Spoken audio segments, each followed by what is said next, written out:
Olá, seja muito bem-vinda, seja muito bem-vindo a mais um episódio do Em Movimento.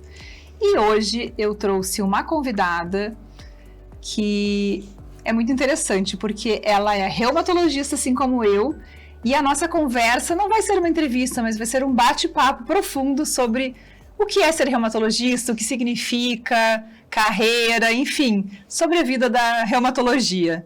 Seja muito bem-vinda, doutora Aline Ranzolin, é um prazer te receber aqui. Obrigada, Tamara, o prazer é todo meu estar aqui. Que coisa boa. Então, e o que eu queria te perguntar, assim, primeiro, né, o que é ser reumatologista, como é que tu chegou nessa especialidade? Eu escuto muito essa pergunta também, né, e agora é minha vez de perguntar. Então, a reumato, eu acho que ela chega para quem gosta de investigar, eu acho que para quem gosta de procurar as coisas que são meio difíceis de achar, assim.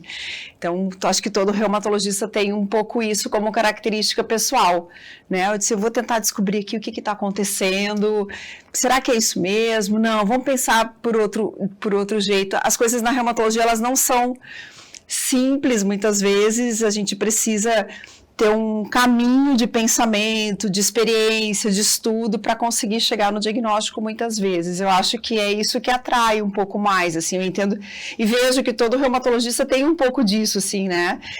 As coisas não estão ali tão claras muitas vezes, né? Então, acho que vem um pouco por esse lado, assim, quando a gente compara com outras especialidades que são mais objetivas, tá ali, aquilo é desse jeito, vamos tratar desse jeito. A reumato, ela abre muitas possibilidades, então, tanto um diagnóstico, muitas vezes um tratamento. A gente ouvia muito dos nossos professores, não tem certo nem errado, às vezes 2 ou 3 condutas tão coerentes e tudo é muito individualizado. Então, acho que e essa oportunidade também de tu estar com o paciente e tu precisar até estabelecer uma relação, uma história, puxar um fio ali que às vezes está lá longe a resposta do que tu está procurando. Então, isso eu acho que é bem fascinante. E aí nos traz para uma especialidade que é muito... Tem que ser, assim, muito clínica, muito tranquila, a gente tem que ter tempo, tem que olhar no olho, tem que conversar. Então, não é uma coisa tão... rápida, assim, né? Então, eu vejo que todo reumatologista tem um pouco isso, de ter relações até com seus pacientes que são mais duradouros, nossos pacientes são crônicos, né? Da grande maioria das vezes, isso até faz com que a gente estabeleça outros tipos de conexões com os pacientes. Então, acho que é uma das coisas mais fascinantes, assim, só que a gente vai enxergar isso, acho que depois de um tempo, né? A gente procura aquilo, não sabe muito bem porquê, mas... depois de um tempo tu entende que era isso que a gente gostava desde sempre, assim, né? Muito interessante, eu gosto de falar exatamente isso que tu falou, e eu gosto de me chamar e nos chamar como reumato de um detetive dentro da medicina, detetive dos sintomas, né? Porque a gente gosta desse, talvez seja um desafio, né? Então eu acredito que todo reumato tenha na sua veia ali um gosto pelo desafio, e é tão interessante quando às vezes chega um paciente com algumas condições ou queixas ou sinais, sintomas que nem ele associa aquilo ao que ele veio nos buscar. Exatamente. Mas a gente vai atrás, a gente busca, a gente investiga e realmente para isso é muito importante ter um tempo e um tempo de qualidade, de escuta ativa e um tempo de raciocínio, porque a gente tem que escutar tudo aquilo e tem que ligar porque que nem aquele joguinho de criança desliga os pontos, né? Para formar a imagem. Exatamente. A gente tem que ter o tempo, né? Acho que o tempo é uma coisa que fala muito da reumatologia, né? O tempo para chegar no diagnóstico. E às vezes até o paciente não entende muito. Numa primeira consulta, às vezes a gente não consegue dar o diagnóstico, que é diferente, né? Nem sempre isso é fácil de ouvir, assim, poxa, eu fui consultar e ela não sabia o que eu tinha. Não é não saber, é dizer, olha, eu vou encontrar um caminho aqui, eu acho que pode ser aqui 2, 3, 4 vezes mais coisas, mas a gente vai encontrar o caminho e que aí, sim, né? Tem essa conversa, essa história do passado, às vezes a história da família é importante. Exatamente. Nem aquele paciente que está ali, o segredo, a chave do diagnóstico vai chegar em algum familiar, então é bacana. Perfeito. Eu acho que é fascinante por causa disso. Foi muito bom isso que tu trouxe, porque é muito importante, é uma coisa que eu construí ao longo dessa jornada, e esse entendimento que tanto o diagnóstico quanto o tratamento, eles não são imediatos. Sim. E não são dados muito objetivos que a gente pode, por exemplo, num diabetes, medir a glicose, Exato. acima de um ponto abaixo não é, baixou, controlou. Então, assim, óbvio que tem nuances dentro da doença, né, de manifestações que podem acontecer, mas é muito mais visível e objetivo. E dentro da reumatologia, tem muitas doenças que têm características em comum, e até características que não são específicas de doenças reumáticas, que podem acontecer em pessoas com outras doenças, pessoas sem doenças. Exatamente. E que a gente precisa acompanhar esse paciente numa jornada. Exatamente. E isso foi uma coisa que eu aprendi, sabe, Aline, a construir essa jornada de acompanhamento, de estruturar o tratamento do paciente. E muitas vezes estruturar até o diagnóstico, para que o paciente... Sim. Porque uma coisa é tu dizer para o paciente... não sei o que tu tem, que gera uma insegurança muito grande.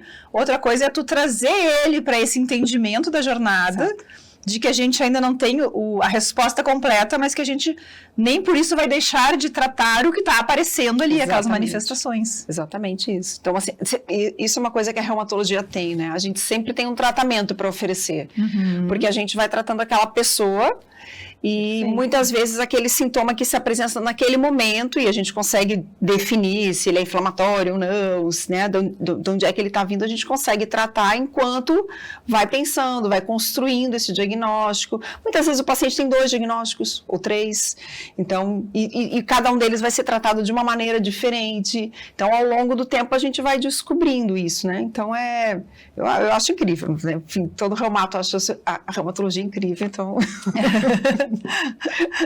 Nós somos suspeitas, né? Então. E em relação a isso que a gente entrou nesse assunto, então, da jornada do paciente, né? O que tu considera que é mais difícil para quem recebe um diagnóstico de uma doença reumatológica e como a gente pode lidar com essas dificuldades que o paciente apresenta no momento que a gente apresenta o diagnóstico ou a suspeita diagnóstica para ele? Eu percebo que às vezes o paciente fica um pouco confuso, assim, né? Porque está acostumado a vou receber um diagnóstico, vou fazer um tratamento e isso vai acabar. E na reumato não é assim que funciona. Então, a gente, enfim, dá o diagnóstico e a gente precisa conversar com o paciente, que normalmente é uma doença crônica, a gente raramente vai ter uma doença que vai se resolver assim rapidamente, que existe um tempo para que as coisas aconteçam, né? Não é um tempo que a pessoa vai ficar mal, mas assim, é um tempo para que a gente consiga alcançar remissão ou uma baixa atividade de doença. A gente vai precisar que essa doença seja tratada não só com remédios, por exemplo. Então, e esse trabalho e assim, uma coisa muito bonita da medicina, né, que mudou ao longo dos anos, é o protagonismo que o paciente precisa passar a ter, né? Que antigamente não se falava muito em decisão compartilhada, por exemplo. Hoje só se fala nisso, a reumatologia fala muito disso, a decisão é compartilhada. Então, existe um caminho de aprendizado, um caminho de educação, que a gente vai ajudar o paciente a entender o que ele tem, vai dar as informações, aí aquilo vai ter que ser digerido, aí ele volta com mais dúvidas, a gente esclarece, pronto. E qual é o próximo ponto? Então, por isso que é uma jornada, né? Por isso que é uma coisa que a gente não resolve em uma consulta. É muito difícil tu conseguir resolver tudo de um paciente em uma consulta só. Quase impossível, eu diria que é quase impossível, porque tu não consegue resolver aquilo ali de uma maneira rápida e tão objetiva quanto algumas outras especialidades têm essa característica. Então, a jornada, ela parte de eu entendo assim, né? De um processo de conhecimento do paciente se apropriar, essa palavra, não é se empoderar, mas se apropriar da sua doença, do seu tratamento e junto com o reumatologista a gente vai construir essa remissão, essa cura, ou esse controle, enfim, como a gente construir isso, né? Muito interessante, eu costumo falar disso, né, dos pilares, né, do tratamento de uma doença reumática. Então, para entrar em remissão, um paciente entrar em remissão é que a sua doença inflamatória fica adormecida. Como a Aline falou, não existe cura para essas doenças, mas existe controle. E a remissão é quando a gente consegue ter ausência dos sintomas com o mínimo de tratamento, né, de estabilização ali com o tratamento. E muitas vezes, os pacientes têm uma fantasia que vão tomar uma medicação e vão seguir a sua vida como ela era. E muitas vezes essa vida, esses hábitos ao longo da vida ajudaram a construir a chegada da doença. Exatamente. Não são culpados, obviamente, ninguém é culpado pela sua doença, mas muitos hábitos que a gente tem são gatilhos para uma pessoa que tem uma predisposição a desenvolver uma doença autoimune, no caso, né, das nossas doenças reumáticas sistêmicas. Então, assim como aquilo foi construído ao longo de anos, décadas, meses, seja o tempo que for, não vai ser desconstruído numa consulta só. Com certeza. E não com um remédio único. Com certeza, com certeza. E a gente também precisa conversar sobre isso. Às vezes eu comparo que, às vezes, as pessoas, de uma maneira geral, acham que a reumatologia é muito difícil, são doenças difíceis e tal. Então, às vezes, de uma forma mais ou menos simples, assim, eu comparo com diabetes. Aí eu explico assim, olha, quando a gente trata o diabetes, não adianta a pessoa só tomar o remédio. Ela tem que fazer dieta, ela tem que fazer exercício, ela tem que perder peso, ela tem que mudar os hábitos. E na reumatologia funciona de uma forma muito parecida, né? Então, assim, só o remédio vai ajudar, e geralmente ajuda muito, né? Na grande maioria dos casos, a gente tem bons resultados com a medicação, mas o resultado é muito melhor quando outras coisas são acopladas. E na reumatologia dos últimos anos, assim, a era dos biológicos, que é uma coisa que, né, dos últimos 25 anos, assim, a gente achou que estava encontrando o pote de ouro no final do arco-íris com os biológicos. E a gente entendeu, depois de um tempo, que não era só isso que importava. Então, hoje, por exemplo, a gente consegue, através de mudança de estilo de vida, reduzir biológico. Exatamente. Né? Algumas vezes retirar, mais difícil, mas assim, reduzir, espaçar, usar menos medicação. Então, talvez o objetivo precise ser um controle melhor. Eu vou usar menos remédio, vou ter uma qualidade de vida melhor, eu vou ter melhor funcionalidade, vou ter menos dor. Então, não é só ficar sem dor, né? A gente tem que pensar em um monte de outras coisas junto, né? Isso é muito interessante mesmo, porque eu sempre falo para os pacientes, não adianta tomar o remédio e ficar sentado no sofá. Sim. Porque a gente não vai construir músculo, e o músculo que te dá autonomia. Sim. O que faz as tuas articulações se movimentarem é ter musculatura forte o suficiente para isso e, me fugiu agora a palavra, que funcionais, né? Músculos, tendões, ligamentos, articulação protegida. Então, a gente precisa construir isso e o remédio, ainda não existe essa pílula milagrosa que vai construir tudo isso. Então, o remédio é fantástico, né? Nós que vivemos o antes e depois, né, da era dos biológicos, a gente via pacientes em cadeira de rodas, incapacitados para sua higiene pessoal, para coisas que a gente não vê praticamente hoje em dia. Quase não vê mais. Quase não vê mais, né? Situações de pessoas que tiveram a doença desde antes ou que por alguma razão não tiveram acesso ao tratamento. Mas hoje em dia, eu não sei se tu lembra, assim, tem em mente, eu tenho muito na minha mente, assim, que quando a gente atendia uma paciente, primeira consulta, ela dizia assim, eu tenho artrite reumatoide há 5 anos. Aí tu olhava aquele raio-x, não tinha nenhum dano, nenhuma erosão, a gente dizia assim, não, tu não tem, a gente tinha certeza que não era. Que não era. E hoje em dia é o que a gente busca. Então, como é que tu enxerga, assim, essa evolução na nossa especialidade ao longo dessas últimas 2 décadas e meia aí? Quando eu comecei na reumato lá, eram pacientes, assim, não existia biológico, a gente tinha lá metrexato, leflunomida, doses altas de corticoide, então pacientes que estavam incapacitados, suas articulações não se mexiam mais, com todos os efeitos colaterais do corticoide, assim, que são inúmeros, e de repente surgem medicações que fazem com que a gente tire o corticoide. Então, só nisso a qualidade de vida da pessoa já fica incrível, sabe? E a gente precisou passar por essas fases em que o remédio era a coisa mais importante, justamente para poder que esses remédios pudessem ser disponibilizados. Hoje a gente tem, no SUS, por exemplo, praticamente quase todas as medicações para tratar, os biológicos para tratar artrite reumatoide, espondiloartrite, os que ainda não vão chegar. Então, são medicações que já estão mais disponíveis, as pessoas estão aprendendo a conviver usando a medicação, mas a gente entendeu que faltava um pouquinho mais, assim, né? A gente agora já temos uma medicação que ajuda a controlar bem a doença e tudo, e aí sempre sobrava um pouquinho a mais, assim, né? Mas essa dor continua e tal. Aí a gente entendeu que o exercício físico era fundamental. Então, não adianta eu ter uma junta que não está mais inflamada se a musculatura que está ao redor sofrendo não faz com que aquela pessoa caminhe. Exatamente. Ela pode estar sem dor, mas aquela musculatura ela não está boa. Então, a gente precisa que tudo isso entre em jogo, né? Eu preciso ter uma nutrição adequada para um paciente ter, né? Então, vamos evitar coisas ruins, vamos comer coisas melhores, né? Então, tudo isso hoje a gente entende que faz parte. E aí, nas consultas, a gente tem incorporado. Não sei se tu notou, Damara, ao longo dos anos, assim, os congressos de reumatologia, a gente cada vez vê mais... assim, orientações nutricionais, orientações para exercício. Óbvio, não podemos prescrever, não somos nutricionistas, profissionais de educação física, mas a gente começou a entender, a gente tem hoje na reumatologia uma comissão multiprofissional, ou seja, a gente compreendeu que tudo isso faz parte. E quando, aí tu deve ter experiência também, né? Quando as pacientes aderem a isso, a vida delas muda, né? Com certeza. Elas voltam dizendo, meu Deus, quando eu mudei a dieta, quando eu comecei a musculação, quando eu comecei a dormir melhor, muita coisa mudou. E às vezes o tratamento era o mesmo. Era o mesmo, exatamente. Já estava tudo que o tratamento podia fazer, o medicamento, na verdade, tudo que o medicamento podia fazer, ele já tinha feito pela pessoa. O resto precisava continuar, né? Isso que tu falou é muito interessante, né? Que a gente não pode prescrever, mas a gente pode orientar e guiar esse paciente, porque... na verdade, se tu falar com qualquer pessoa sabe que tem que fazer exercício, que tem que se alimentar bem, que tem que ter um sono reparador, que tem que evitar estresse ou controlar a sua forma como reage ao estresse, que é o certo, né? Que evitar o estresse a gente não evita, né? Mas, e como se faz isso? Né? Porque numa consulta rápida, tu cita isso... e a pessoa não vai conseguir seguir, porque senão todo mundo faria, né? É muita informação, né? É muita informação, não tem como a gente dar todas as informações em uma consulta, nem cabe.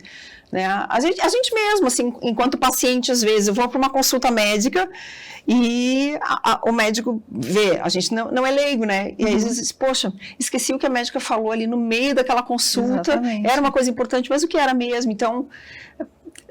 a gente precisa, ainda mais quando fala em mudança de estilo de vida, que é algo que não é rápido, né? Então exatamente. Não adianta assim, em uma consulta a gente joga tudo, tá tudo aqui, a gente não consegue. Não tem como, então isso tem que ser em etapas. E às vezes é o seguinte, a pessoa tá com muita dor.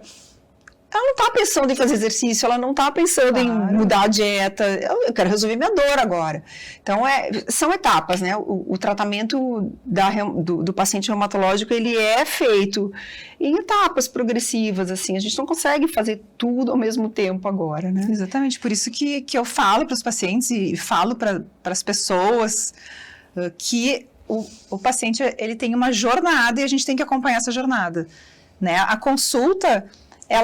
é tipo assim, o GPS, tu olha o GPS e vê assim, aqui é esse caminho. Agora, nós como reumatologistas temos que ser os copilotos, né, sentar do lado e acompanhar o paciente nesse caminho, né, e isso é uma jornada que leva tempo, então é importante que a gente crie esse vínculo com o paciente, que o paciente confie no seu médico, né, e tem doenças mais que outras até, porque tem doenças que quando pioram, costumam repetir aqueles sintomas, por exemplo, o lúpus é uma delas, sim. E quando é o mesmo médico que acompanha, ele já começa a perceber que está vindo, né? Quando eu pego um médico novo que ele não conheceu aquele lúpus daquele paciente, ele pode demorar um pouquinho mais para se dar conta que a atividade, se não for uma coisa tão óbvia, né, está vindo. Então, é uma jornada que a gente tem que encontrar um reumato de confiança e andar junto, né? E esse reumato tem que acompanhar todos essas pequenas nuances que são tão importantes além do medicamento. E assim, a gente não tem doenças, né? A gente tem pacientes, então... Exatamente. Nem toda artrite reumatoide é igual, nem toda espondiloartrite é igual, nem todo lúpus é igual. Tem aquele paciente, às vezes tu tem dois lúpus com as mesmas manifestações clínicas, em pacientes diferentes se trata de maneira diferente, se investiga de maneira diferente, se conduz de uma maneira diferente. Então, reage diferente aos medicamentos, né? Total. A forma como o paciente sente a sua dor, sente os seus medos, as suas dificuldades, está muito ligado à identidade dele. Com certeza. Né, daquela pessoa. Então, isso é muito importante também, a gente não conhecer só a doença, mas conhecer a pessoa que tem a doença. Que tem a doença, porque isso faz toda a diferença. O estilo de vida, sim. Os laços familiares, a rotina, tudo isso faz parte, inclusive, para a gente poder orientar que medicamento usar, que tipo de exercício vai ser mais adequado, né, que tipo de alimentação cabe naquela rotina, para ajudar esse paciente. A gente não pode rotular, fazer o paciente se sentir mal por uma coisa engessada que ele não vai conseguir cumprir. Com certeza. Não, com certeza. E é interessante também que com o surgimento dos biológicos, né? E eu acho que para que eles pudessem existir, a gente teve que aprender também a conhecer melhor as doenças, a avaliar, a quantificar, porque senão a gente não tinha como fazer estudos, né? Com certeza. E com isso a gente aprendeu muito mais coisas. E eu queria que tu falasse um pouquinho sobre essa questão, assim, de... Apesar de tudo isso, ainda existe muito atraso diagnóstico, né? Tem muito atraso. E nós, mulheres, ainda mais, né? O que tu tem para me dizer sobre isso? Então, pronto, assunto que eu gosto. A gente ainda tem, apesar de todo esse conhecimento, né? A gente tem aí, quando estuda, uma média de anos até chegar num diagnóstico, né? Então, é muito raro um paciente a gente conseguir diagnosticar com artrite reumatoide com 6 meses, 3 meses. Então, às vezes, em anos. E tem muito estudo mostrando espondiloartrite, 6 a 7 anos. É impressionante. Fibromialgia, 6 a 7 anos. Artrite reumatoide, às vezes, é um pouco mais rápido. E doenças que elas não aparecem claramente com todas as suas manifestações, ainda pode demorar mais. Lúpus, às vezes, demora muito. E aí, tem um pouco isso, né? Como as nossas doenças, uma grande parte delas se manifesta como dor articular, dor musculoesquelética, dor lombar, e existem diferenças na apresentação entre homens e mulheres, e aí tem várias teorias, mas assim, a gente sabe que há um atraso maior no diagnóstico em mulheres quando comparado a homens. Então, homens são investigados com mais rigor, digamos assim, mulheres acabam conseguindo levar a sua dor, apesar de tudo, né? Então, assim, existem várias estatísticas mostrando que as mulheres sofrem um atraso e algumas doenças se apresentam de forma diferente nas mulheres. Então, a espondiloartrite é um pouco diferente na mulher do que no homem. Ela tem menos sinais objetivos. Não é tão óbvia, né? Ela não é tão óbvia quanto nos homens é. A espondiloartrite é uma doença que classicamente é uma doença masculina, mas ao longo do tempo a gente foi entendendo e estudando, e agora recentemente os critérios até mudaram, até a doença mudou de nome, né? Não é mais espondilite anquilosante, justamente por isso, para pegar a grande fatia de pessoas que ainda não tinha fechado um diagnóstico pelo raio-x. Então, e nesse grupo tem muitas mulheres, né? Então, a gente precisa de muito trabalho, até de conscientização, assim, de explicar, educar a paciente, né, dar informação para dizer, poxa, essa dor que eu sinto, será que não é uma doença reumática, né? Então, e essa investigação, né, a gente já falou, ela tem que ser feita de uma forma muito minuciosa, assim, muito delicada, muito detalhada, né? Às vezes o segredo do diagnóstico está em como aquela dor se manifesta, em que horário ela acontece, ela melhora com o quê, piora com o quê, que são perguntas que a gente está acostumadíssimo a fazer no dia a dia, mas que às vezes um médico que não está habituado a atender não consegue captar a informação. Exatamente, né? Esse detalhamento todo. E detalhamento, né? Exatamente. E falando sobre isso que tu trouxe também, que é muito triste e interessante ao mesmo tempo, né? Porque realmente existe esse atraso maior no diagnóstico das mulheres por várias razões, tanto pela forma como a doença se manifesta, como por muitas vezes as queixas das mulheres não serem muito valorizadas, às vezes por elas mesmas, né? Uhum. Mas existia um tabu muito grande, né? E muitas dessas doenças reumáticas acontecem em pessoas jovens e que as mulheres, por ter essas doenças, não podiam engravidar. Uhum. Às vezes era porque as medicações realmente tinham risco, às vezes era pela doença em si. E o que mudou hoje em dia? O que a gente pode falar para tranquilizar mulheres que têm doença reumática e estão aqui nos assistindo?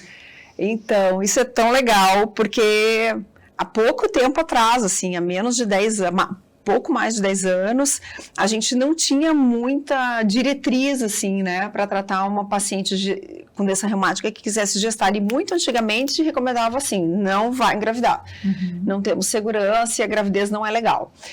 Hoje a gente tem muito dado de segurança de que, o que aconteceu com os biológicos, acho que a gente voltando aqui para os biológicos e as drogas que modificam a doença de uma forma mais robusta, as pacientes entraram em remissão, disse, poxa, eu estou ótima, vou trabalhar, vou ter minha vida normal, vou engravidar, né? Então a gente começou a entender que as mulheres poderiam voltar a ter uma vida tranquila, reprodutiva e reprodutiva, normal, né? E a gente começou a estudar as medicações, que acontecia, se podia usar, porque antigamente era o seguinte, engravidou para tudo, né? Sim. E hoje a gente já sabe que não é mais assim. Literalmente aguenta no osso, né? Aguenta no osso. Então, assim, hoje a gente sabe que não é mais assim. A gente tem, eu falei 2016, foi o ano que a gente teve a primeira recomendação para gestante, para mulheres que desejam engravidar, depois de 2020 teve novo, 2023 teve de novo, e agora 2025 a gente teve novamente recomendações, e cada uma dessas recomendações, normas, guidelines, né, trouxe um acréscimo de medicações seguras na gravidez, né, medicações que lá no começo a gente não sabia, hoje a gente tem certeza que são seguras, que é melhor usar a medicação do que não usar, porque se para a medicação, a mulher entra em atividade durante a gravidez, e isso é ruim para ela e para o bebê. Então, a gente tem total segurança de usar muitas medicações. E a impressão que a gente tem, que a gente que estuda mais isso, é que os próximos guidelines vão liberar ainda mais medicações. Porque ao longo do tempo a gente entendeu que eram seguras e boas, não só seguras, elas eram eficazes mesmo durante a gravidez. Então, hoje a gente tem muitas mulheres podendo e conseguindo engravidar e podendo realizar esse sonho, que é algo, né, que é o único, assim. Antes a gente nem perguntava, sim, nem cogitava, assim, não, ninguém nem falava sobre isso. E hoje a recomendação é, pensa em engravidar, até isso no planejamento do tratamento é importante. Claro. Porque se eu tenho uma mulher de 30 e poucos anos que deseja engravidar e teve um diagnóstico agora de artrite reumatoide, certas medicações eu não vou usar, porque eu sei que lá na frente eu vou ter que parar, porque isso pode ser ruim. Então, a gente já faz o planejamento também em relação a isso, né? Não é só lá... Quais são os sonhos e planos dessa pessoa, exatamente, né? Exatamente. Apesar da doença que surgiu ali na vida exatamente. Dela. E agora eu quero te fazer uma pergunta, uma provocação, assim... Depois de tantos anos acompanhando pacientes, né, o que a reumatologia te ensinou sobre a vida? Muitas coisas. Paciência. Excelente. A gente tem que ter paciência. A gente tem que escutar, né? Escutar aquela história com muita atenção. Então, essa coisa que as pessoas hoje estão cada vez com menos atenção, né, nas outras pessoas. Então, apesar da gente ter muito aí atendimento virtual e IA e, né, essas coisas todas que são úteis, são maravilhosas, nos ajudam sobremaneira, né, no dia a dia da profissão. O olho no olho ainda é importante, tocar na pessoa, examinar a pessoa, tirar a roupa, né? Então, assim, ainda hoje, às vezes a gente se surpreende quando diz para o paciente, olha, pode tirar a roupa, por favor, para eu examinar? Como assim tirar a roupa? A dor é no pé, no joelho. Então, assim, olhar com atenção, assim, tá atento, né? Então, assim, a paciência, a atenção, não parar de estudar, né? Porque, assim, nunca. Ninguém para de estudar. Hoje em dia, todas as profissões nos exigem isso, mas a reumatologia nos instiga a cada vez mais continuar estudando, porque as coisas têm uma velocidade de mudança muito grande. E eu acho que a experiência é muito legal, assim, né? Tu tem mais ou menos o mesmo tempo de reumato que eu. Às vezes o paciente fala, diz, eu tô com uma ideia aqui, vou seguir aqui por esse caminho, e muitas vezes é assim. Então, eu acho que é algo que... E é muito bom, né? Como é um paciente crônico, o paciente fica ali com a gente muito tempo, a gente acaba até criando laços ali com aquele paciente, começa a entender o funcionamento. Então, eu acho que a reumato, ela nos dá a oportunidade de lidar com o ser humano, assim, de uma forma mais complexa e completa. Assim, eu acho que nos ensina muito a isso, que a relação entre as pessoas ainda é muito legal, assim, ainda vale muito a pena. Que legal, isso é muito interessante, e eu trago já agora para o nosso encerramento exatamente essa lição, né, que tratar um paciente com doença reumática não é tratar uma doença, é tratar uma pessoa e devolver para ele a vida, a autonomia, a liberdade, o sonho, né, o planejamento futuro. E eu acho que é isso que é o recado final, né, que nos move dentro dessa especialidade tão fascinante. Nós somos suspeitas, mas é fascinante, que é a reumatologia. Eu queria te agradecer muitíssimo por essa conversa. Passou muito rápido, como sempre, né? Muito, muito bom. E eu quero agradecer também a arquiteta Amanda Krelin por essa decoração de cenário do nosso programa, com os móveis da Schuster, Móveis e Design. E até o próximo Em Movimento.